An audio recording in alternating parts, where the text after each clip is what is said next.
Assalamualaikum warahmatullahi wabarakatuh. Saya Sarah Amelia dengan NIM 106230022. Saya dari Prodi Hukum Tata Negara kelas 3B.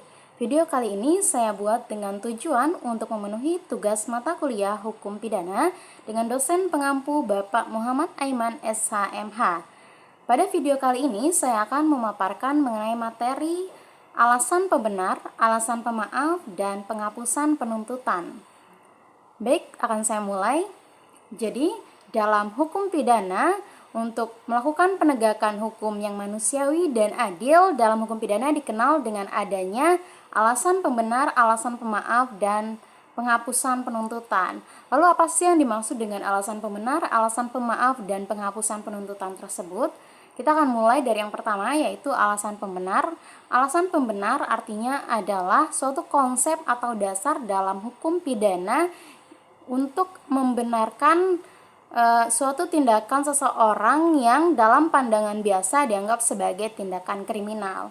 Nah, alasan pembenar ini bertujuan untuk memberikan perlindungan hukum terhadap individu-individu yang terpaksa melakukan tindakan kriminal sebagai respons atas ancaman nyata yang dihadapinya. Contoh umum dari alasan pembenar ini adalah pembelaan diri atau self-defense. Jadi di dalam kondisi seseorang dihadapi oleh ancaman yang nyata yang dapat mengancam dirinya, maka dia memiliki hak untuk melakukan pembelaan diri. Meskipun tindakan pembelaan diri ini dapat mengakibatkan cedera ataupun kematian bagi pihak lainnya. Alasan pembenar ini juga dapat diterapkan apabila pelaku melakukan tindakan kriminal dengan tujuan atau dengan alasan untuk melindungi jiwa orang lain atau nyawa seseorang. Nah, alasan pembenar ini diatur di Indonesia diatur dalam Kitab Undang-Undang Hukum Pidana atau KUHP, tepatnya dalam pasal 49 hingga 51, di mana dalam pasal-pasal tersebut menyebutkan kondisi-kondisi tertentu yang mengakibatkan seseorang dianggap tidak bersalah. Saya akan coba membacakannya.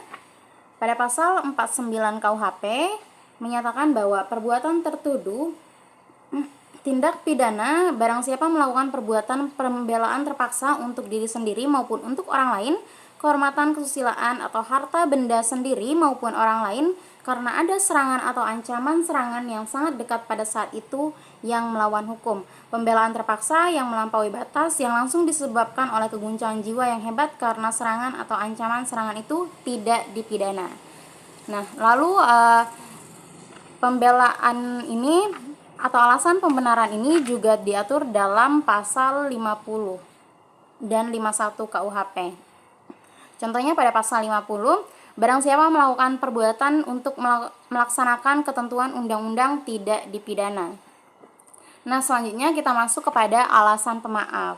Berbeda dari alasan pembenar, alasan pemaaf ini adalah suatu kondisi di mana tindakan seseorang itu telah diakui sebagai tindakan kriminal. Akan tetapi karena keadaan tertentu yang mempengaruhi kapasitas mental dan moralnya mereka, maka pelaku tersebut tidak dapat dipidana. Nah, contohnya seperti apabila seseorang melakukan tindakan kriminal di bawah pengaruh obat-obatan ataupun alkohol. Nah, dalam kondisi seperti itu diterapkan alasan pemaaf. Atau biasanya dalam konteks hukum, alasan pemaaf ini berkaitan dengan psikologis dari pelaku.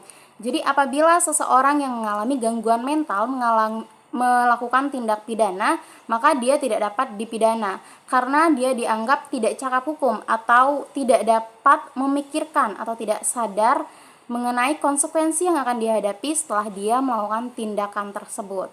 Nah, alasan pemaaf ini diatur dalam pasal 44 dan 45 KUHP. Akan saya bacakan pada pasal 44, barang siapa melakukan perbuatan yang tidak dapat dipertanggungjawabkan kepadanya karena jiwanya cacat dalam pertumbuhan atau terganggu karena penyakit tidak dipidana. Nah, jadi seseorang yang dalam gangguan mental itu tidak dapat dipidana. Lalu selanjutnya kita masuk kepada pemutusan penuntutan. Apa sih yang dimaksud dengan pemutusan penuntutan itu? Pemutusan penuntutan adalah kondisi di mana dilakukannya pemutusan penuntutan atau dihentikannya penuntutan meskipun tindakan pelaku itu telah memenuhi unsur-unsur tindak pidana. Pemutusan penuntutan ini biasanya diterapkan apabila pelaku telah menunjukkan penyesalan yang tulus selama masa rehabilitasi atau masa kurungan. Atau bisa juga diterapkan apabila tindakan yang dilakukan oleh pelaku itu tidak berdampak negatif yang signifikan, tidak menimbulkan dampak negatif yang signifikan kepada masyarakat ataupun kepada pihak lainnya. Maka dalam hal ini diterapkan pemutusan penuntutan, bisa diterapkan pemutusan penuntutan. Nah, dasar-dasar yang mendasari pemutusan penuntutan ini ada pada pasal 76 dan 77. Nah, alasan pembenar, alasan pemaaf, dan pemutusan penuntutan ini menunjukkan bahwa penerapan hukum pidana di Indonesia itu dilaksanakan dengan fleksibel, di mana proses pemidanaan itu dilakukan menyesuaikan kondisi dari pelaku dan korbannya juga. Seperti itu.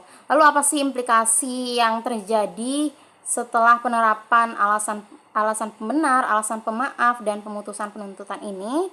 Tentunya menimbulkan banyak kontroversi, terutama bagi masyarakat awam ya teman-teman.